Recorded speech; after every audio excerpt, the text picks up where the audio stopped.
Let me paint you a picture of two neighbors. Both retired around the same year. Both worked decent jobs for decades. Both thought they'd done the right things. One of them is sitting on his back porch right now, coffee in hand, not 1 ounce of financial stress in his body. He sleeps well. He doesn't check the market every morning with his stomach tied in knots. He can take a trip without running the numbers 3 times first. He is, by every definition, comfortable. His neighbor just picked up a part-time job at a local hardware store. Not because he wanted to, not because he loves home improvement, but because somewhere between the day he retired and the day he turned 73, the money quietly ran away. Not all at once, not in one catastrophic mistake, just slowly, category by category, payment by payment, until it was gone. Here's the part nobody talks about. Both of them, at the moment they retired, had nearly identical nest eggs. The difference isn't what they earned. It's not investment returns. It's not even healthcare costs, as brutal as those can be. The difference is a handful of specific financial habits, things the first neighbor quietly stopped paying for, and the second neighbor never even noticed. I've been studying this pattern for a long time now, and I've narrowed it down to 7 things. Some of them are going to feel obvious when I say them, but I promise you, the reason wealthy retirees avoid them is almost never what you think. Others are going to hit close to home, and when they do, good. That feeling is worth paying attention to. Stay through to number 1. It's the one that costs the most people the most money, and almost nobody is talking about it. Let's go. Number 7, subscriptions they forgot they're still paying for. Now, before you skip ahead, hear me out, because this isn't about canceling Netflix. That's not what I'm talking about. Wealthy retirees got methodical about subscriptions in a way most people never do, and the number they found when they actually looked was embarrassing. Not 1 or 2 things, 15, 20, sometimes more. Think about the arc of the average working life. You sign up for something in your 40s because the office was using it, you forget about it. You sign up for a streaming service during a pandemic and never cancel when things open back up. Your kids added a music service to your account a few years ago, and you're still paying for the premium tier they set up. You joined a credit monitoring service after that data breach. And actually, is that still running? Research from 2026 found that the average American household is spending over $1,000 a year more on subscriptions than they think they are. Not $1,000 total, 1,000 more than their own estimate. The gap between what people believe they're spending and what's actually leaving their account every month is staggering, especially after decades of accumulating these little recurring charges. But here's where wealthy retirees diverge from everyone else. They don't just cancel the obvious ones. They do something almost nobody does, which is conduct a true financial audit, not once, but on a schedule, every 6 months, every year. They pull out the credit card statements, go line by line, and ask one question for every charge. Am I still actively using this? Or is this just an automatic payment I forgot to stop? The answer surprises most people the first time they do it. One couple I know found $340 a month in subscription charges they'd completely forgotten existed. That's over $4,000 a year. Over a 20-year retirement, with even modest market returns on that money, if it had stayed invested, they were looking at a figure that could have funded multiple international trips, or covered a year's worth of property taxes, or simply stayed in their account, compounding quietly, doing its job. Wealthy retirees understand something that sounds simple, but most people resist in practice. If money is leaving your account automatically, that money doesn't feel real. It doesn't hurt the way writing a check hurts. It doesn't sting the way handing over cash stings. It just disappears quietly every month, forever, unless you go looking for it. Go looking for it. Number 6, financially supporting adult children. This one is going to make some of you uncomfortable. I understand that. But if we're being honest with each other, and that's the whole point of this conversation, then we need to talk about it. A 2026 report found that roughly half of American parents with adult children are providing them with regular financial support. On average, these payments run nearly $1,500 a month, $1,500 every single month, to children who are adults, who are working, who have their own households. Now, please hear me say this clearly. Helping your children when they genuinely need it isn't a mistake. Real emergencies exist. Medical crises exist. Layoffs happen. None of that is what I'm talking about. I'm talking about the slow, quiet, guilt-driven financial support that never had a defined end date. The rent subsidy that was supposed to last just until they got on their feet, that's now in its 4th year. The car payment you took over because their car broke down and one thing led to another. The credit card balance you cleared because it was causing them stress, and then watch the balance rebuild 6 months later. The phone plan that was supposed to come off your account when they got a real job, but somehow you're still paying for 4 lines when you only use 2. Wealthy retirees figured something out that is genuinely hard to internalize. Financial support given without boundaries is not kindness, it's anxiety management. Their anxiety. Because it's easier to write the check than to have the conversation. It's easier to cover the bill than to watch their child struggle. It's emotionally cheaper in the short term and financially devastating over a 2-decade retirement. The wealthiest retirees I've observed don't cut their children off. They define what the support is. They name a number, name a timeline, and name what the expectation is at the end of it. We will help with rent for 6 months while you find a better job. After that, you'll manage it. And then they hold the line.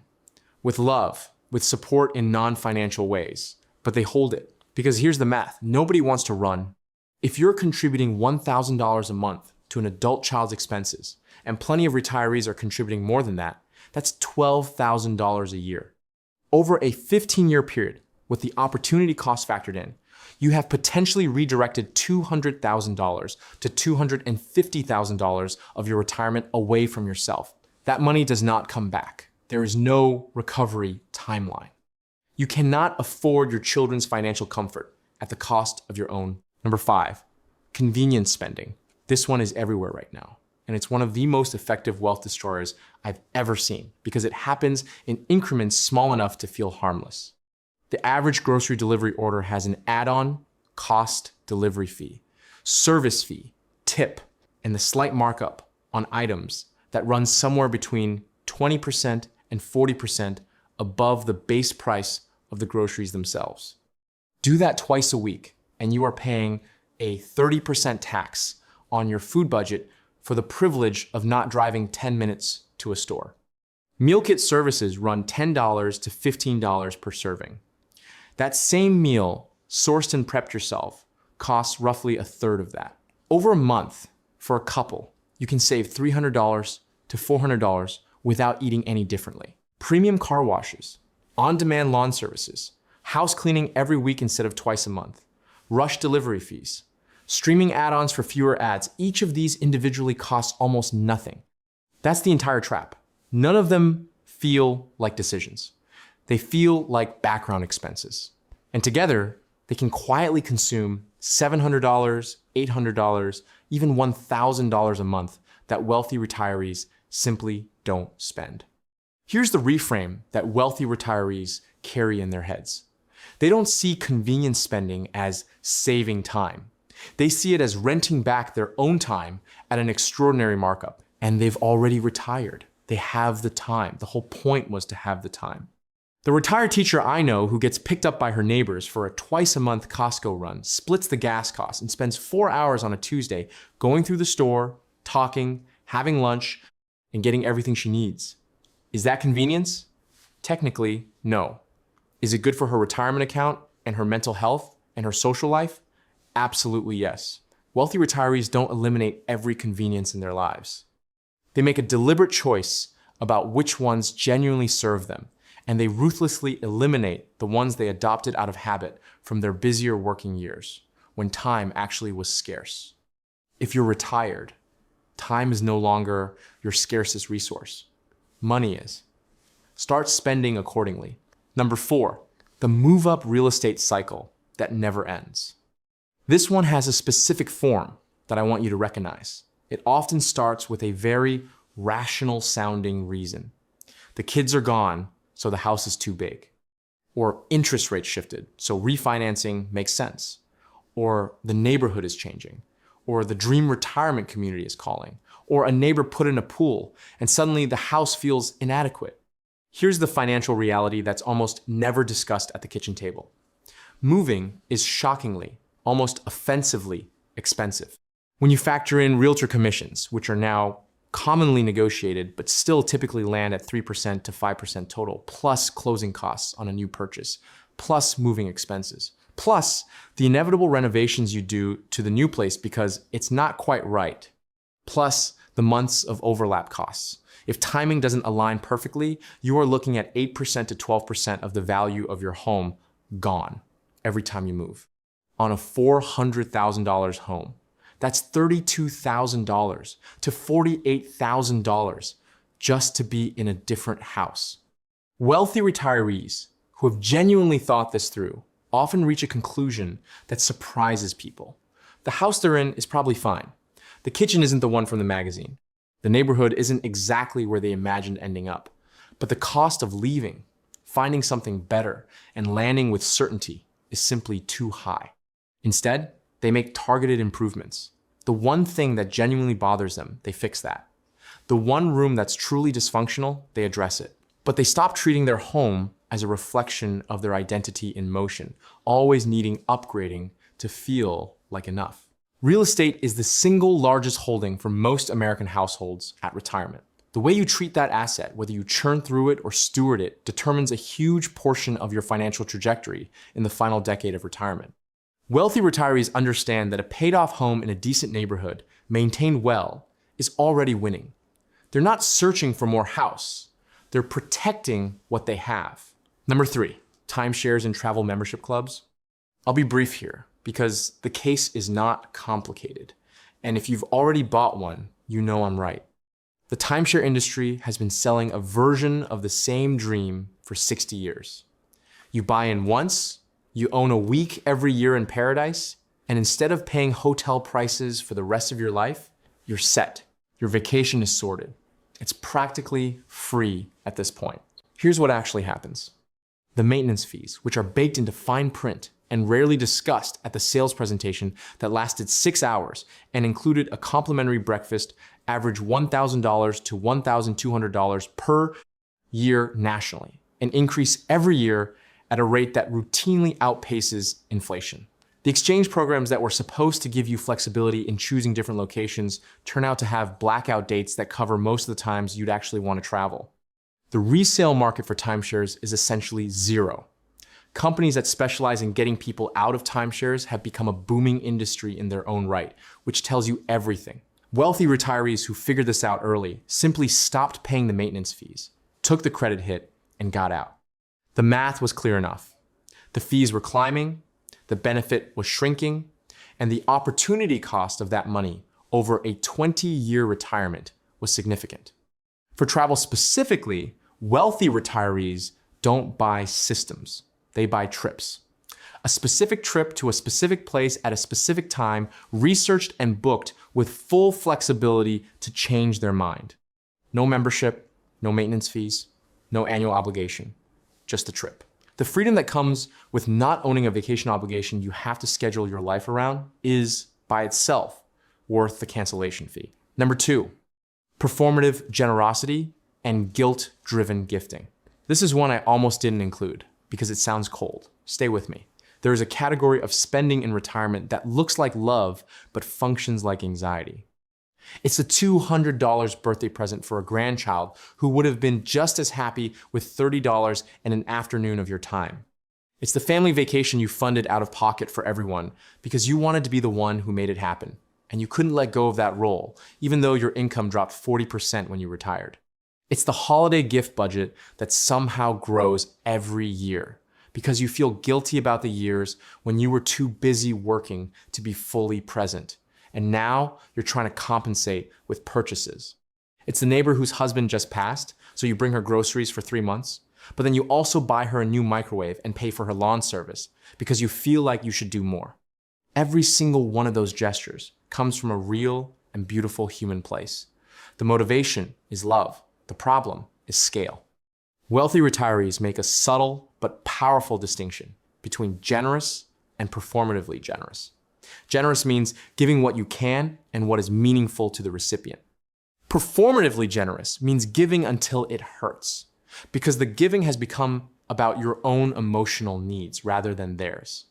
Research on gift satisfaction consistently finds that experiences outperform objects, that presence matters more than presence, and that children and grandchildren value time-specific, unhurried, fully attentive time more than toys, gadgets, or money. The grandfather who takes his granddaughter fishing every Saturday morning for a year creates something irreplaceable.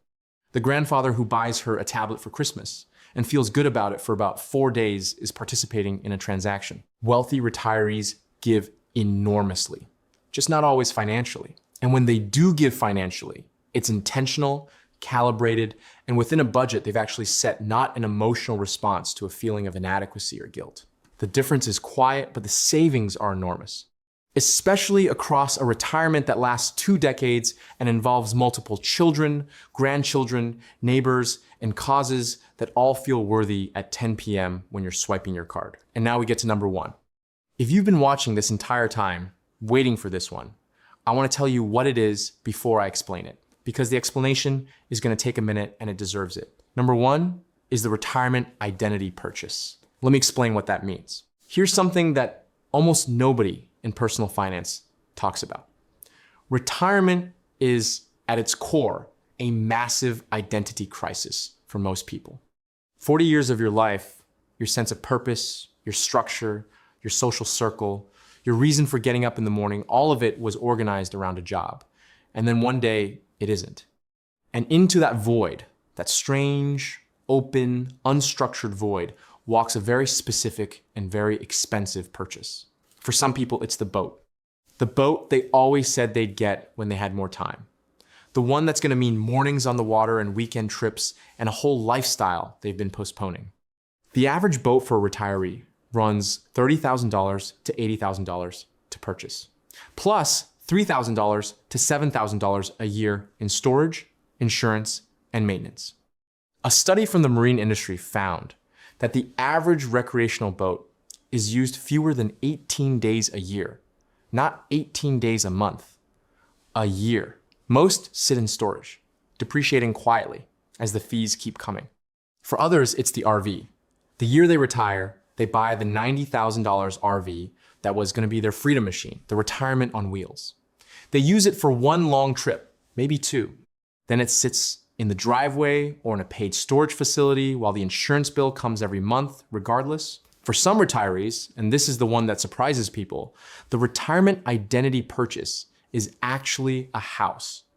Not the house they live in now, but the beach house or the mountain cabin or the place we'll go to on weekends.